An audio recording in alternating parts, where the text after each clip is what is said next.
우리 그리스도인들이 가장 좋아하고 가장 많이 하는 말 가운데 하나는 은혜라는 말입니다.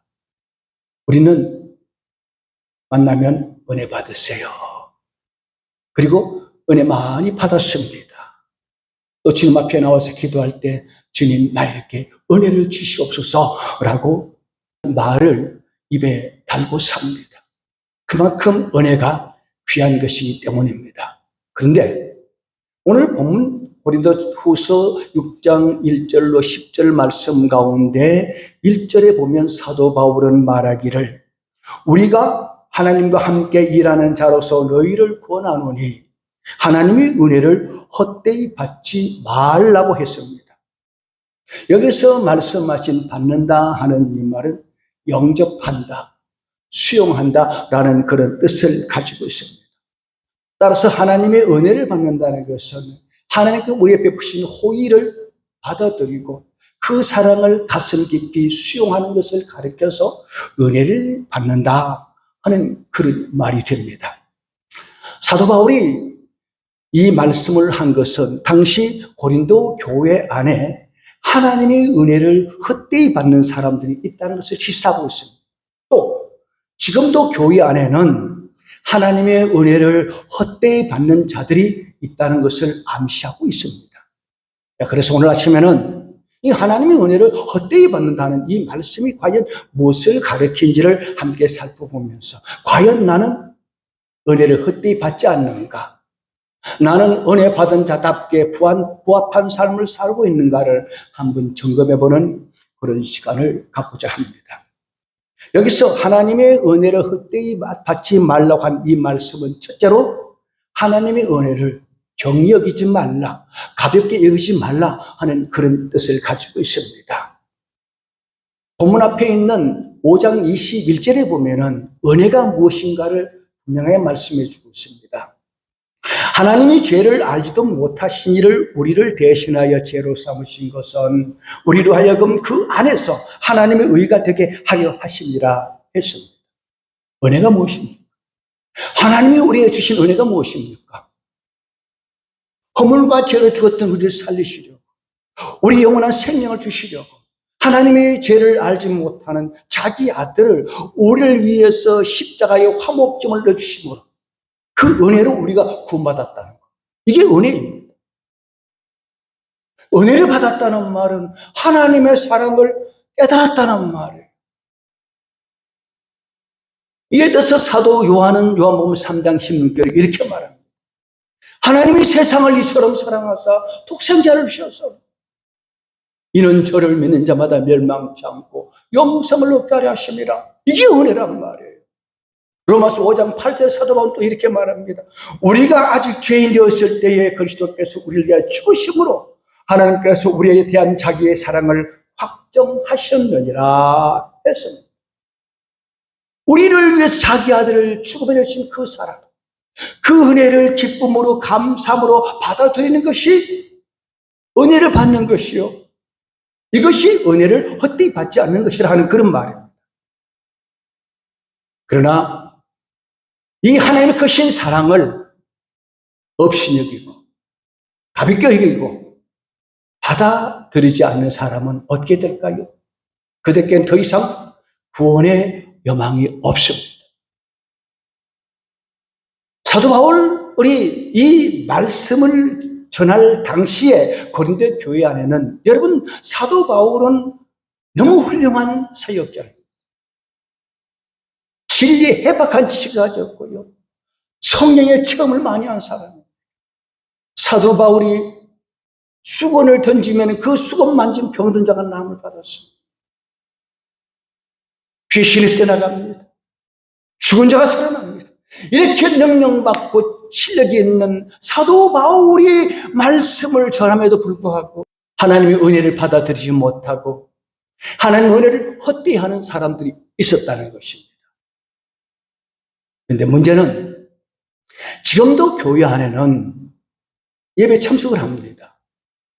헌금도 합니다. 봉사도 합니다. 그리고 이 말씀을 듣습니다. 그러면서도 이 말씀에 마음을 기울이지 않습니다. 이 말씀을 가볍게 여깁니다. 이 말씀을 듣기만 하고 그 말씀을 받아들이잖아요.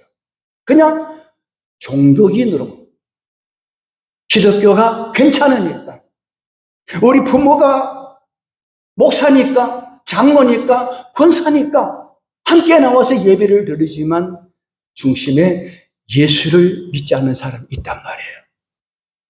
이런 사람이 은혜를 헛되이 받는 거예요. 여러분 보십시오. 교회 열심히 나오던 여러분 자녀들 왜 안 나옵니까?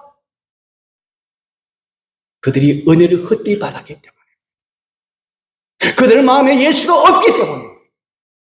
심각한 일. 그래서 그 자녀를 위해서 눈물로 기도하지 않는 부모가 있다면 회개하십시오. 여러분, 우리가 반드시 알아야 할 것이 있는데, 사람이 범하는 죄 가운데 가장 끔찍한 죄는 하나님의 은혜와 사랑을 거부하는 죄. 이런 죄는 그리스도를 증거하는 성령을 회방하는 죄이기 때문에 현세는 물론 내세도 용서받을 수 없다라고 분명히 말씀하고 있습니다. 혹시 여러분 가운데 이 시간 예배에 참석하지만, 헌금도 드렸지만, 지금 말씀을 듣고 있지만 그리스도를 나의 구주로 받아들이지 않고 있다면 회개하고 예수를 나의 구주로 영접하시기 바랍니다. 예수가 없는 사람은 아무리 오래 교회 다녀도 그 사람은 은혜를 헛되이 받는 사람이요, 그 사람에게는 구원이 없습니다. 그러므로 우리가 하나님의 은혜를 헛되이 받지 않으려면 말씀을 들을 때, 내가 죄인이구나, 하나님이 나 같은 죄인 구원하시려고 자기 아들 예수를 나를 대신해서 십자가에 못 박혀 죽게 하셨구나, 이 놀라운 은혜를 깨닫고 주여 나는 죄인입니다, 나를 용서하시고 나를 구원하소서, 예수를 나의 구주로 영접합니다 라고 고백하면 구원받습니다. 그리고 2절에 보면은 바울은 계속 말을 이어갑니다. 지금이 은혜 받을 만한 때요, 지금의 구원의 날이로라. 지금이 언제입니까? 오늘 이 시간을 가리킵니다. 그리고 오늘 이 시간 영원히 돌아오지 않습니다. 내일 일을 우리는 아무도 알지 못합니다. 그러니 오늘이 은혜 받을 만한 때요, 이 시간이 구원의 날이란 말입니다. 오래전에 탄광촌에서 사역하시던 한 선교사님이 있었는데, 그분은 가끔씩 탄광을 찾아가서 광부들에게 복음을 전했습니다.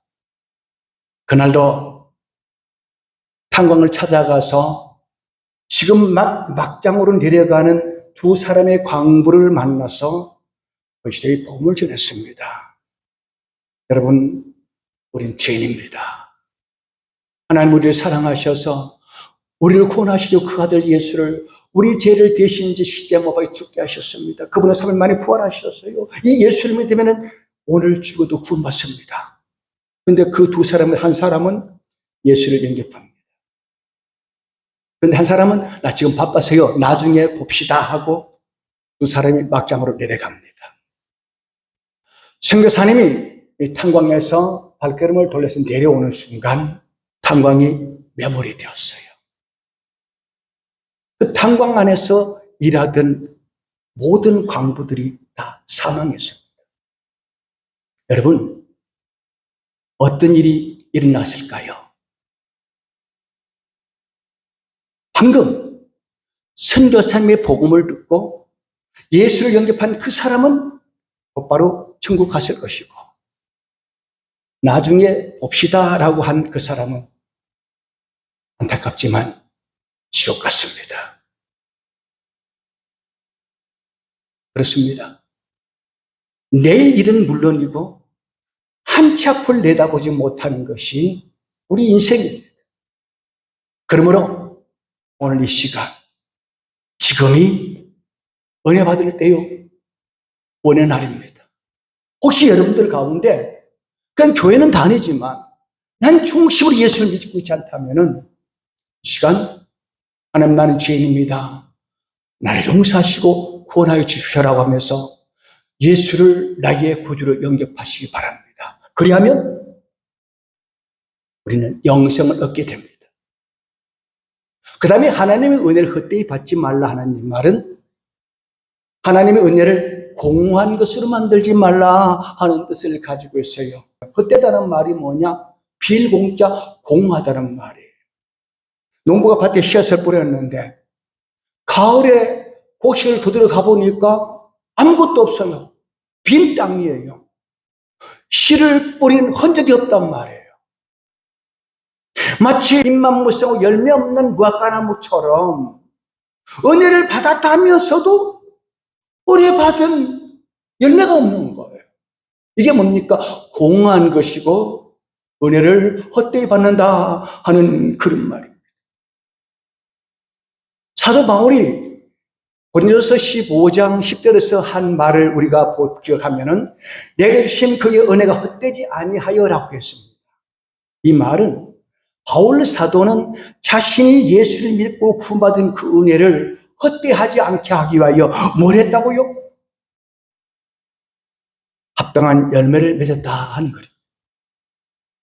여기 은혜를 헛되이 받지 말라 하는 이 말은 은혜 받은 자로서 회개한 자로서 회개 합당한 열매를 맺어야 한다. 이것이 은혜를 헛되이 받지 않는 것이다라고 말씀하고 있는 겁니다. 자, 그러면은 하나님의 은혜를 받은 사람에게 어떤 열매가 나타날까요? 첫째는 마음의 변화가 일어납니다. 교만한 사람이 겸손한 사람으로 변합니다. 여러분, 사도 바울이 하나님의 은혜를 받기 전에 어떤 사람이었습니까? 그는 항상 자신의 가문을 자랑합니다. 자신의 학벌을 자랑합니다. 자신의 명예를 자랑했습니다. 세상 모든 것을 자랑하며 살았습니다. 그 원래 이름도 사울이라고 했는데 사울이라는 이름의 뜻은 큰 자라는 말이에요. 그리고 이 사울이라는 이 청년은 내가 가장 하나님을 잘 섬기는 사람, 의로운 사람이라고 자긍했습니다.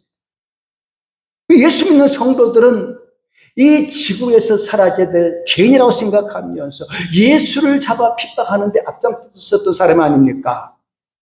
그야말로 사울은 그 이름대로 교만한 사람이었습니다. 그러나 부활하신 예수를 만나고 나서 은혜를 받은 이후에 바울이 어떻게 말합니까? 스스로 어렵게 했던 그 바울이 나는 죄인 중에 죄인의 기수입니다. 그리고 바울은 과거에 자랑했던 것을 다 배설물 여기고 약한 것을 자랑한다라고 그렇게 말했습니다. 내가 전에 사랑하고 자랑했던 것을 분투와 같이 여기고 나는 오직 십자가에 못 박힌 예수 그리스도만 자랑한다는 겸손한 사람을 표현했어요. 그리고 큰 자라는 이름의 사울을 버리고 작은 자라는 바울의 이름으로 개명을 합니다. 그리고 다른 사람에게 자기를 소개할 때 뭐라고 소개하는가 하면은 나는 사도 중에 지극히 작은 자이고요. 되지 못한 여인에게 태어난 자 같습니다. 난 칠삭둥입니다. 팔삭둥입니다. 라고 하면서 정말 자기를 낮춥니다. 여러분, 은혜를 받았다 하는 말이 뭡니까? 오늘도 은혜 받았습니다. 은혜를 받았다는 것은 오늘도 말씀을 통해서 내 죄를 깨닫는 겁니다. 이 죄에서 나를 구원하신 하나님의 사랑을 깨닫는 게 은혜 받는 거예요. 그러니까 죄를 많이 깨닫는 사람들은 어떤 사람입니까? 내가 너무 교만했구나. 사울이 바울로 변했던 것처럼 내가 교만했구나. 회개하고 겸손한 사람으로 변화가는 것, 이게 은혜 받은 사람의 모습이란 말이에요. 로마서 5장 20절 21절에 보면 사도 바울은 이런 말을 합니다. 죄가 더한 곳에 은혜가 더욱 넘치나니. 여러분, 이 말씀을 문자대로 보면은, 죄를 많이 지으면 은혜가 더 많이 받는구나, 그렇게 오해하는 사람도 있습니다.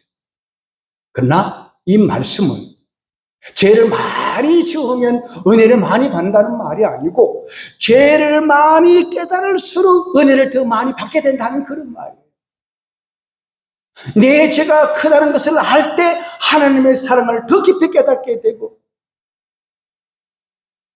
비로소 겸손한 사람으로 변해가는 거예요. 잘 익은 곡식이 고기를 숙이는 것처럼 은혜를 많이 받을수록 나의 나된 것은 하나님의 은혜인 줄 알고,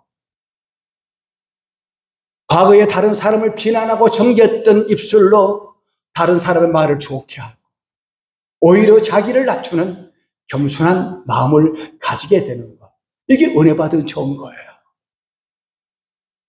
여러분, 이 교만은 사탄의 마음입니다. 사탄은 자기를 높입니다. 자기를 자랑합니다. 남을 얕보고 깔보고 무시합니다. 근데 겸손은 예수님의 마음입니다. 예수의 마음은 자기를 낮추고 섬기는 마음이에요. 희생하는 거예요.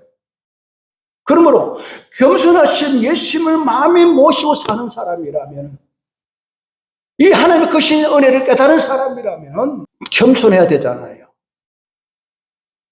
근데 사실 이 겸손이 참 잘 안 됩니다. 겸손합시다, 겸손합시다 그러면서도 이미 우리 내면에 있는 이 교만한 타락한 본성이 자꾸 교만한 본성을 드러나게 하는 거예요.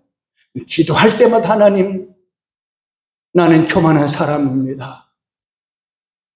겸손하신 예수님의 마음을 품게 해주세요 라고 기도하시고, 그 다음에 은혜를 받은 사람에게 나타나는 두 번째 열매는, 내가 받은 은혜를 다른 사람에게 전하는 은혜의 통로가 되는 것입니다. 오늘 본문 3절부터 10절까지 있는 말씀은, 사도 바울은 자신이 받은 은혜를 헛되하지 않기 위하여 이 은혜의 복음을 전하면서 얼마나 많은 고난을 당했는가를 지금 설명해 주고 있습니다. 여러분, 물이 한 곳에 있으면 물이 썩어버립니다. 고기가 살지 못해요. 물이 자꾸 흘러가야 더 맑은 물을 공급받을 수가 있는 거예요.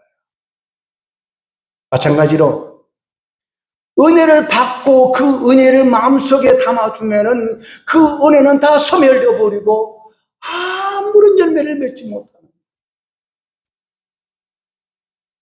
내가 받은 은혜가 나를 통해서 다른 사람에게 전달되어서 더 은혜가 넘치도록 이 은혜의 복음을 전하는 은혜의 통로가 되는 것이 은혜 받은 사람에게 나타난 열매다 하는 그런 말씀입니다. 바울은 그랬습니다. 예수를 만나고 나서, 은혜를 받고 나서, 하나님의 구원의 복음을 깨닫고 나서 그 다음날 거리에 나가서 복음 전했다라고 말하고 있어요. 오늘 본문 3절부터 10절까지 있는 말씀 보면은 매맞고 헐벗 굶주리며 얼마나 많은 고난을 당했는지, 그래도 내 은혜가 다른 사람이 흘러넘치게 하기 위하여 나는 참고 견뎌냈다. 이게 은혜 받은 사람에게 나타나는 열매란 말이에요. 갈라디아서 6장 7절 사도 바울은 이렇게 말합니다. 누구든지 나를 괴롭게 하지 말라. 내가 내 몸에 예수의 흔적을 지녔노라. 예수의 흔적이 뭡니까? 고난의 흔적이죠. 바울이 내 몸에 예수의 흔적을 가졌다 하는 이 말은, 내가 이 은혜의 복음을 전하기 위해서 내가 숱한 고난을 받은 흔적이 내 몸에 있다 하는 그런 말이에요. 매맞은 상처도 있고 얼마나 많은 고통을 당했는지 모릅니다. 이렇게 수고하고 고통 가운데 있으며 살아가면서도 바울은 뭐라고 말하는가 하면은, 내가 모든 사람보다 더 많이 수고하였으나 내가 한 것이 아니요 오직 나와 함께 하신 하나님의 은혜로라. 그렇게 수고만 해도 내가 한 것이 아니에요. 하나님이 하셨다는 거예요. 이게 겸손해진 바울의 모습입니다. 그렇습니다. 은혜를 받으면 가치관이 변합니다. 삶의 목적이 달라집니다. 전에는 나를 위해서 살았지만 이제는 그리스도를 위해서 살게 됩니다. 그리스도의 복음을 전하는데 헌신하게 되는 거예요. 로마서 14장 8절에서 바울은 말합니다. 우리가 살아도 주를 위하여 살고 죽어도 주를 위하여 죽나니 그러므로 사나 죽으나 우리가 주의 것이로다. 여러분, 은혜를 받았다면서도 마음에 담고 있으면 은혜가 소멸되어 버리고 은혜가 소멸되면 은혜를 헛되게 하는 것입니다. 그러므로 내게 주신 은혜가 헛되지 않게 하기 위해서 어떻게 해야 된다고요? 다른 사람에게 은혜의 복음을 전해야 됩니다. 온 세상에 하나님의 은혜가 충만하도록 복음을 전해야 된다 하는 그런 말입니다. 세 번째로 은혜 받은 사람에게 나타나는 열매는 하나님의 뜻에 순종하는 삶을 살게 됩니다. 사도 바울은 매사에 자신의 뜻대로 행하지 않고 하나님의 뜻을 따라 행하는 순종하는 삶을 살았습니다. 사도행전에 보면 사도 바울이 아시아에 가서 복음을 전하라고 준비를 다 하고 가려고 하는데 길이 막혀요. 길이 열리지 않아요. 그래서 어느 날 밤중에 환상을 보게 됩니다. 저 마게도냐에서 한 사람이 일어나서 와서 우리를 도우라는 손짓을 보게 되죠. 그때 바울은 하나님께서 아시아로 가서 복음을 전하지 못하도록 길을 막으시는 것은 마게도냐로 가서 복음을 전하는 것이 한 뜻이구나. 그래서 아시아로 가서 복음을 전하고 했던 자신의 계획을 포기하고 하나님의 뜻을 따라서 마게도냐로 건너갑니다. 마게도냐는 유럽의 관문이죠. 그러니까 지금까지 아시아에서 많은 복음을 전했으니 이제 유럽으로 가라는 거예요. 복음의 틀을 더 넓히라는 겁니다. 그런가 하면은 사도 바울이 에베소 교회에서 열심히 욕하다가 어느 날 장로를 불러 모아놓고 나 이제 에베소 교회를 사임하고 예루살렘에 올라가겠습니다. 그랬습니다. 그랬더니 그 에베소 교회 한 선자가 있었는데 사도님 가지 마시고 큰일 납니다. 내가 환상을 보았는데 사도께서 예루살렘에 올라가면은 사스름에서 끌려간 것을 내가 보았습니다. 가지 마세요. 그럼 바울이 뭐라 그럽니까? 나도 한다는 거예요. 바울이 몰랐겠습니까? 그러나 나는 가야 된다. 예루살렘에 올라가는 그 길은 바로 순교의 길입니다. 하나님의 뜻이니까 나는 가야겠다는 거예요. 그때 바울이 한 말이 사도행전 20장 24절 유명한 말이 있죠. 내가 달려갈 일과 주 예수께 받은 사명 곧 은혜의 하나님의 은혜의 복음을 전가하는 일을 마치라며 있어서는 나의 생명도 조금을 귀한 것으로 여기지 아니하노라. 은혜의 복음을 전하기 위해서 나의 생명을 조금 더 귀한 것으로 여기지 않겠다고 예루살렘에 올라간 바울은 동족 유대인의 고소를 받아서 제수의 몸이 되고 세사슬에 미어 끌려서 로마에 갔다가 순교를 당하게 됩니다. 이게 하나님의 은혜를 헛되이 받지 않는 사람인 것입니다. 성경은 말합니다. 순종이 없는 믿음은 죽은 믿음이고 죽은 믿음을 가지고 어떻게 자기 영혼을 구원하겠느냐 했습니다. 사무엘 선지자는 사울에게 말합니다. 순종이 제사보다 낫다라고.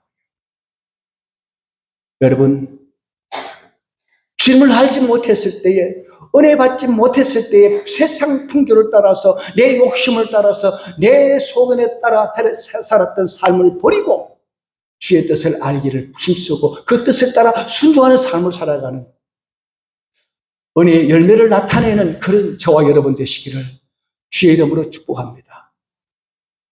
네 번째로 은혜 받은 삶에 나타나는 열매는 감사의 열매입니다. 감사는 은혜 받은 사람에게 나타나는 필연적인 열매입니다. 그러니까 은혜 받았습니다, 은혜 받았습니다 하면서도 감사할 줄 모르는 사람이 있어요. 이런 사람이 어떤 사람이라고요? 은혜를 헛되이 받은 사람입니다. 입으로만 은혜를 받았지 가슴으로 은혜를 받지 않는 거예요. 골로새 2장 6절 7절에 보면 바울은 말하기를 너희가 그리스도 예수를 주로 받았으니 그 안에서 행하되 그 안에 뿌리를 박으며 시험을 받아 교훈을 받은 대로 믿음에 굳게 서서 감사함을 넘치게 하라. 너무 큰 은혜를 받았어요. 그리스도 예수를 주로 받았단 말이에요. 하나님 그리스도 예수를 우리의 구주로 십자가의 제물을 내주셨단 말이에요. 그걸 우리가 받았다는 거예요. 그 은혜를 구원받았다는 말이에요.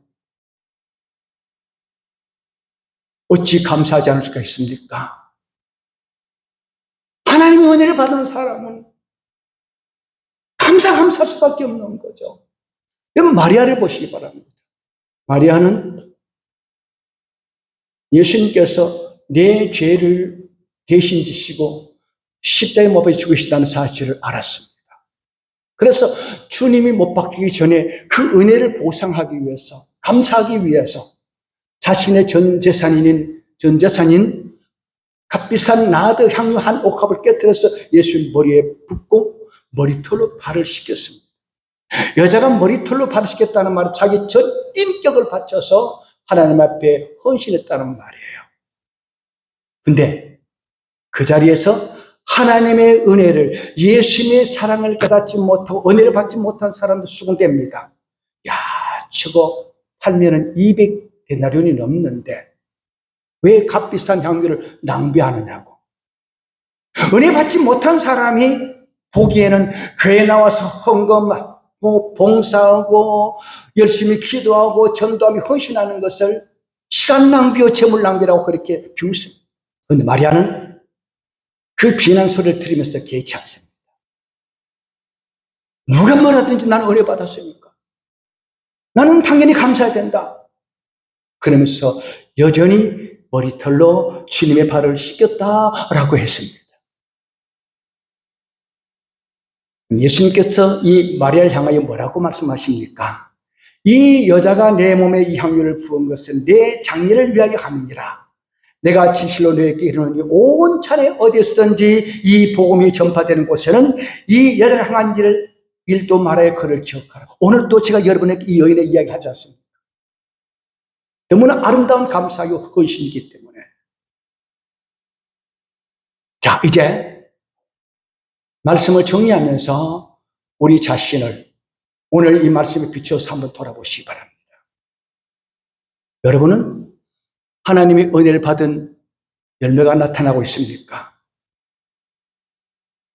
혹 자신의 경건을 자랑하면서도 남을 무시하고 시기 질투하고 비판하고 미워하고 그러지 않습니까? 주님의 나라를 위하여 몸된 교회를 위하여 헌신하고 희생하는 것을 부담으로 여기지 않습니까? 복음이 부끄러워서 전도하지 못하고 있지 않습니까? 아직도 하나님의 말씀을 경계에 던져놓고 내 욕심을 따라 내 소견에 어린 대로 살고 있지 않습니까? 그리고 감사에 인색하고 항상 원망하고 불평하고 살고 있지 않습니까? 이것은 하나님의 은혜를 공허하게 만드는 것입니다. 하나님의 은혜를 헛되게 하는 것입니다. 오늘 사도 바울이 이 본문을 통해서 우리에게 강조하는 말씀이 것이 뭡니까? 하나님의 은혜를 헛되이 받지 말라고. 말씀을 마치겠습니다. 본문 1절, 2절을 다시 읽겠습니다. 우리가 하나님과 함께 일하는 자로서 너희를 권하노니 하나님의 은혜를 헛되이 받지 말라. 이러시되 내가 은혜 베풀 때 너희에게 듣고 구원의 날에 너를 도왔다 하셨으니 보라 지금은 은혜 받을 만한 때요 보라 지금은 구원의 날이로다. 이 시간이 은혜 받을 때요 구원의 날입니다. 하나님의 은혜를 멸시하고 거부하지 마십시오. 주의 사랑을 가슴으로 받아들이십시오. 받아들이십시오. 예수님을 나의 구주로 영접하시기 바랍니다. 만일 이 시간도 거절하면 내일 어떤 일이 날지 아무도 모릅니다. 그러므로 지금이 은혜 받을 만한 때요. 이 시간이 구원의 날입니다. 혹 그냥 몸만 왔다 갔다 하는 사람이 있다면 진심으로 예수를 구주로 영접하시기 바랍니다. 만일 복음을 거부하면 영원한 멸망을 면치 못할 것입니다. 그리고 여전히 교만하다면 남의 말을 늘 나쁘게 하고 얼뜨고 비방하고 수근거리고 주를 위해서 헌신하는 것을 거부감을 느끼고 불순종하는 삶을 살고 있다면 회개하시고 이제는 남의 말을 좋게 하고 주를 위해서 헌신하고 봉사하는 것을 기쁨으로 여기고 내가 받은 은혜가 더 많은 삶에 흘러넘치도록 이 은혜의 복음을 힘써 전파하는, 그래서 하나님의 은혜가 온 땅에 충만하여서 세상 모든 사람이 하나님의 구원의 은혜를 찬양하는 그런 하나님의 나라가 이루어지기를 주의 이름으로 축복합니다.